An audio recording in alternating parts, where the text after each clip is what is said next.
জেডের ক্ষেত্রে কি ছিল, এটা যেহেতু এক, তো আমার আসলে মোট কথা ছিল প্রথমটা এমনই ছিল, কিন্তু যেহেতু রিটার্ন টু জিরো, তার মানে অর্ধেক স্টেটে এসে সে জিরো লেভেলে মিশে যাবে এটা।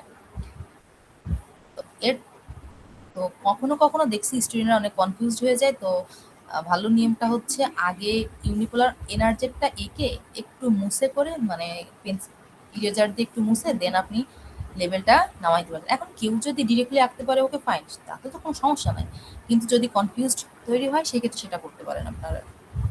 তিনটার জন্য সেম, ইউনিপোলার, পোলার, বাইপোলার, তিনটার জন্য সেম। এখন দেখেন এটা দেখতে না একটু অদ্ভুত মতো লাগতেছে, কি হিজিবিজি মতো হচ্ছে, কোনো হিজিবিজি হচ্ছে না। দেখেন আপনি পোলারের ক্ষেত্রে ওয়ান কি ছিল আমার, এখান থেকে এই পর্যন্ত, জিরো ছিল হচ্ছে জিরো লেভেল থেকে মাইনাস লেভেল পর্যন্ত, আবার ওয়ান ছিল উপর থেকে এই যে এই পর্যন্ত। এখন প্রত্যেকটা পালসের অর্ধেক থেকে আপনি লো লেভেলে নামান, প্রত্যেকটা পালসের অর্ধেক থেকে নামাবেন। প্রথম থেকে কিন্তু আবার উল্টো পাল্টা করে ফেলেন না, এখান থেকে আবার এইভাবে টান দিবেন না, কিন্তু অর্ধেকে যে স্টেট চেঞ্জ করবেন, এই যে এই জিরো, এই যে অর্ধেকে যে স্টেট চেঞ্জ করতেছে, অর্ধেকে যে, ঠিক আছে। এই বাইপোলারও সেম, বাইপোলারও আমরা হচ্ছে কি করছিলাম, প্রথম এক যদি পজিটিভ হয়, পরের এক হচ্ছে নেগেটিভ, এবার আপনি মাঝখান থেকে ডেটা গুলো লো লেভেল বেশি চলে আসলো, সরি সরি, এই যে এইভাবে এইভাবে চলে আসবে, ঠিক আছে। কারো কি কনফিউশন আছে আর জেড এর ক্ষেত্রে? এক্সামে যদি আসে আপনারা এনআরজেড আগে আঁকবেন, দেন আর জেডটা কি করবেন, একটা একটা পালসের অর্ধেক ট্রানজিশন করে দিবেন জাস্ট, মানে আপ থাকলে লো করে দিবেন, শেষ। আচ্ছা। তো আরেকবার একটু দেখেন তো। আচ্ছা কোনটা, যে কোনো একটা হ্যাঁ, যে নাকি? কোনো পোলারটা দেখেন, পোলার। আচ্ছা, পোলারের আমাদের মেইন কনসেপ্ট ছিল কি, পোলার থাকলে তিনটা স্টেট থাকবে, পজিটিভ ভি, নেগেটিভ ভি আর জিরো, তাই তো? মানে জিরোটা কাজে লাগে না, পজিটিভ আর নেগেটিভ কাজে লাগে পোলারের ক্ষেত্রে। তো পোলারের এক মানে আমি তাহলে পজিটিভ, এই যে এটা দিলাম, শেষ। জিরো মানে নেগেটিভটা দিলাম। এখন আমাদের এইভাবে এন আর জেডটা আমি এঁকে ফেলছি। আর জেড এর ক্ষেত্রে কি হবে, প্রত্যেকটা পালসের অর্ধেক থেকে আপনি ট্রানজিশন করবেন, এই যে, আর আমি লাল কালিতে দিচ্ছি লাস্টটা, এই যে, মানে প্রথমে এনার্জি এক্স আঁকছেন, দেন এবার ট্রানজিশন করবেন এবং এই লাইনটা মুছে ফেলবেন, এই লাইনটা স্কেল দিয়ে, এই সরি ইরেজার দিয়ে। দেখেন এই একটা আমাদের কি, এই একটা কি পালস, তো টোটাল পালস আমার এখন পাস হবে না, অর্ধেক পালস পাস হবে। এই টোটাল সুইচিং এর সময় টাইমটা আমি দিব না, অর্ধেক সুইচিং এ আবার জিরো লেভেলে নেমে যাবে সে, প্রত্যেকটা পালসের জন্য এমন হবে, ঠিক আছে? বোঝা গেছে? জি ম্যাম। আচ্ছা, এখন নিজে একটু প্র্যাকটিস করলেই দেখবেন পারবেন, মানে একসাথে বেশি কনফিউজড হয়ে পড়াচ্ছি দেখে হয়তো কনফিউজ হয়ে যাচ্ছেন, কিন্তু জাস্ট একটু নিজে ট্রাই করবেন, দেখবেন ইজি আছে। আচ্ছা, এখন এটা আছে ম্যানচেস্টার বা ডিফারেনশিয়াল ম্যানচেস্টার।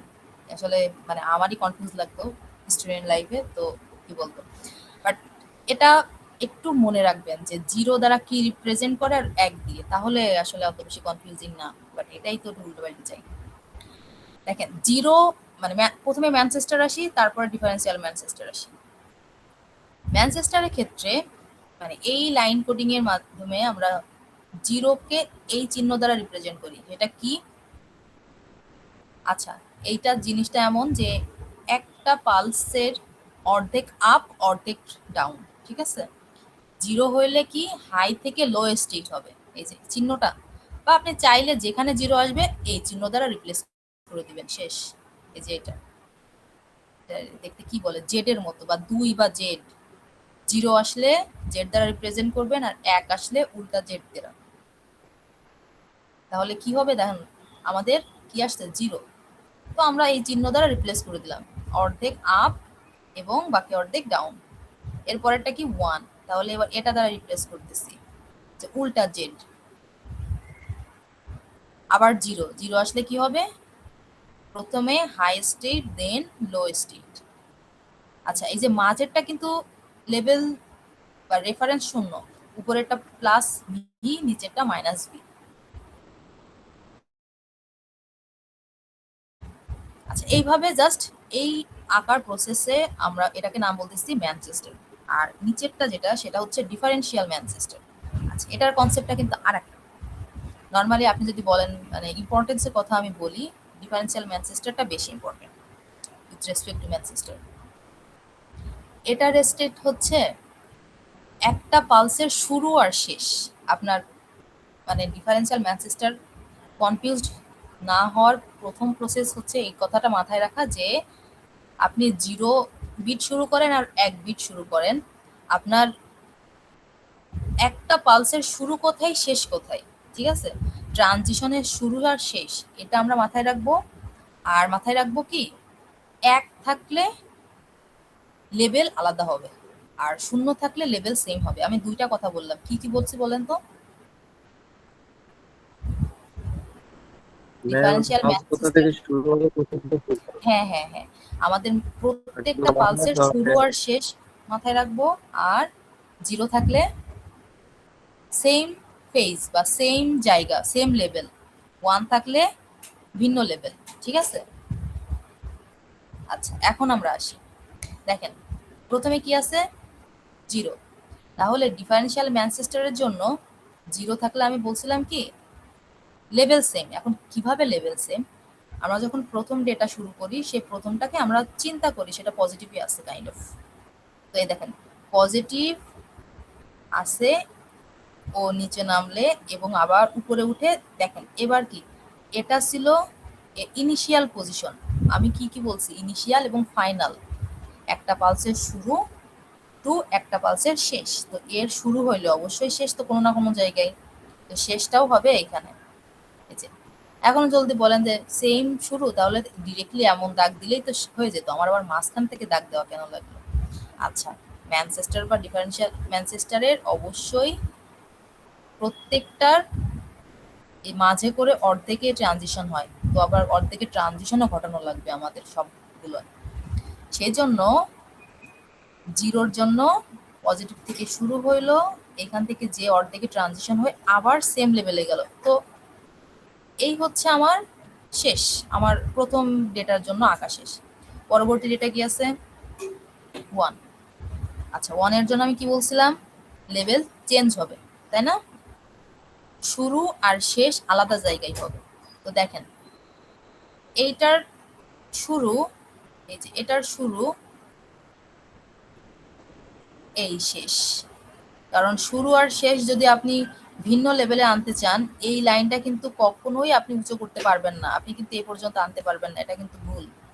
আপনার এখানেই শেষ হওয়া লাগবে। এই যে ডট দেওয়া আছে না, ডট মানে হচ্ছে এই পালসের জন্য, এই যে এই উইথের জন্য এর ট্রানজিশন পিরিয়ড এই জায়গায় শেষ। পরবর্তী 0-র জন্য, পরবর্তী 0-র জন্য শুরু কোথায়? এর যেখান থেকে শেষ হয় সেখান থেকে তো শুরু। তো এইখান থেকে শুরু হয়েছে, শুরু হইলো আবার সেম স্টেটে যেহেতু ফিরতে হবে, তাহলে এর ট্রানজিশন এখানে শেষ। কারণ দেখেন লেভেল কিন্তু সেম সেম হওয়া লাগবে। তো 0 শুরু হয়েছিল এখানে, অবশ্যই এই 0 শেষ হবে এখানে। আবার পরবর্তী আবার 0, তার মানে আবার আপনি এখান থেকে শুরু করেন, সেম জায়গায় শেষ করেন। এই যে পরবর্তী কি আছে? 1। 1-এর কি বলছি? শুরু আর শেষ ভিন্ন লেভেলে।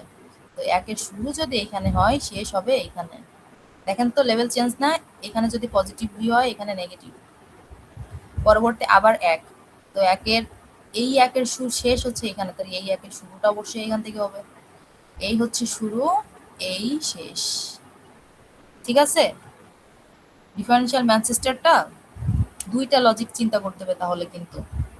এক, যখন আমরা 1 বিট ট্রান্সফার হবে, মানে 1 বিট বলতে লজিক 1, তখন হিসাব রাখবো ইনিশিয়াল এবং ফাইনাল দুই যে পজিশন, সেই পজিশনটা অবশ্যই ভিন্ন স্টেটে হবে, আপার ওর লোয়ার।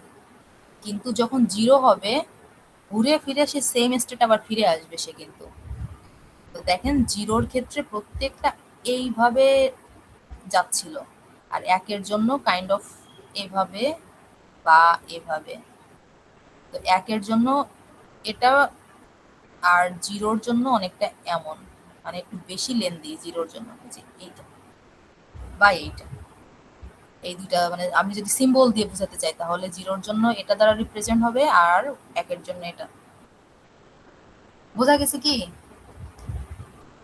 কি বলছি বলেন, কেউ একজন বলেন। জি আমি ম্যাম, বুঝতে পারছি। ডিফারেন্ট, যদিও কিন্তু মানে দেখলে এখন মনে হচ্ছে আচ্ছা পারবো, একটু পরে কিন্তু আবার ভুলে যাইতে হবে। তো আমার মানে বেটার হয় আপনারা এখন, এখনই ক্লাস শেষ হয়ে যাবে, তো 1-2 মিনিট পরে আপনারা জাস্ট এই ইয়েগুলো একটু ড্র করেন।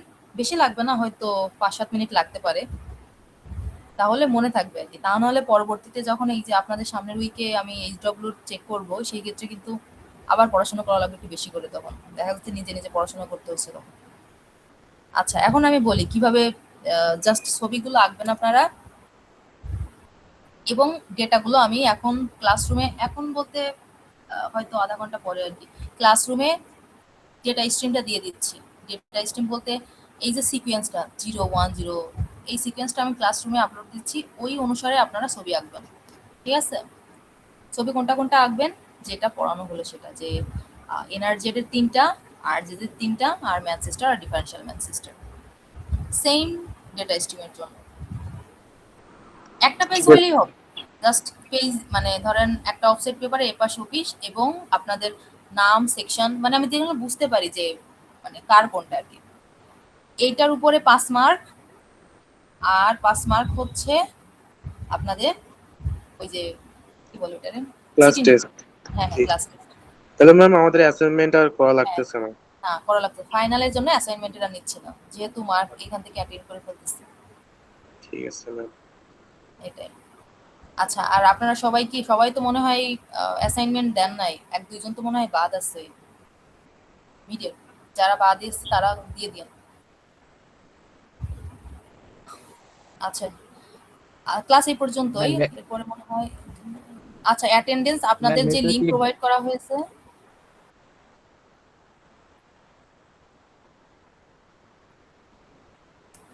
আচ্ছা, প্রথমে মানে আমি এখন তো আর সামারাইজ বলতে হয়তো টপিকগুলোর নামই বলতে পারবো। আচ্ছা, প্রথমে আমরা ম্যাম হ্যাঁ ডেল্টা মডুলেশন পড়ছি, যে ডেল্টা মডুলেশনটা কাকে বলে।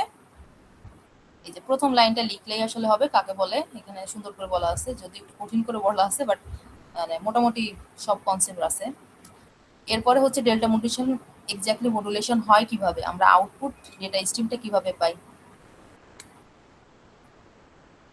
আচ্ছা, এরপরে আসি হচ্ছে পিসিএম এবং ডিএম, বা এই দুটার মধ্যে পার্থক্য কি। আর হচ্ছে ডেল্টা মডুলেশনের ইরোর, এবং সেইখান থেকে সলিউশনগুলো কি হবে। মানে হ্যাঁ, দুইটা ইরোর আছে, একটা হচ্ছে যে স্লভ ওভারলোড ডিস্টরশন, আর একটা গ্রানুলার নয়েজ। এবং এখান থেকে আমরা যে সলিউশন, সেটা অ্যাডাপটিভ ডেল্টা মডুলেশন, সেটা সম্পর্কে পড়লাম। তারপরে আসতেছে লাইন কোডিং। লাইন কোডিং কাকে বলে, এখান থেকে।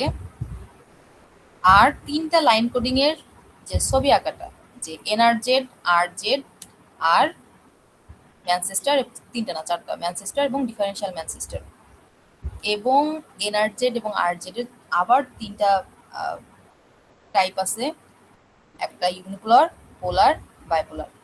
তো মোটামুটি টোটাল কয়টা, 1 2 3 4 6 6 12 8টা, 8টা টাইপের টোটাল ডায়াগ্রাম শিখতে হবে। পরীক্ষায় কিন্তু অবশ্যই ডায়াগ্রাম আসবে, আমি বলতেছি, বাট সবগুলো আসবে না এক্সামে, যে আপনাদের এই 8টাই আঁকতে হবে, নট নেসেসারি হয়তো 3টা বা 4টা আঁকতে দিতে পারে। যে এভাবে বলতে পারে হয়তো বাইপোলার এনার্জি বা পোলার আর্জেট, এভাবে, বুঝছেন? হ্যাঁ, আসতে পারে। তো যদি এরকম আইডেন্টিফাই করে বলে দেয় যে পোলার আর্জেটটা আঁকতে হবে, একটা ডেটা স্ট্রিম দিয়ে দিল আপনাকে, তো সেই অনুসারে আপনাদের পোলার আর্জেট আঁকতে হবে।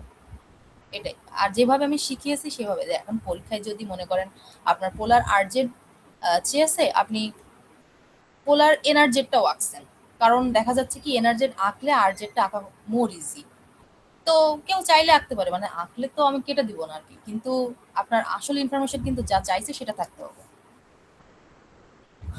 এটা এই পর্যন্ত আমার। আর ডিফারেন্সিয়াল এবং ম্যানচেস্টার, হ্যাঁ ম্যানচেস্টার এবং ডিফারেন্সিয়াল ম্যানচেস্টার। তো এই আমরা লাইন কোডিং গুলো কিভাবে আঁকতে হয় সেটা শিখলাম। ক্লাস এই পর্যন্ত, এবং আমাদের পার্ট 6 যেটা ছিল, মানে আমাদের টোটাল পিডিএফটাই আসলে এটাই এখানেই শেষ। ম্যাম হাজিরা কই নিন আচ্ছা, বলছেন? হাজিরা দিবেন হচ্ছে প্রত্যেকের যে কি বলে এটা, আচ্ছা যেখানে ম্যাম এখানে লিংক হ্যাঁ প্রোভাইড করা হচ্ছে কমেন্ট। ক্লাসরুমে যে লিংক প্রোভাইড করেছি আমি এখানে আপনাদের কমেন্ট আকারে দিয়ে দিবেন।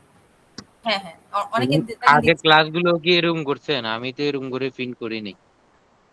কেন আমি তো বারবারই একই কথা বলি আপনাদের, কারণ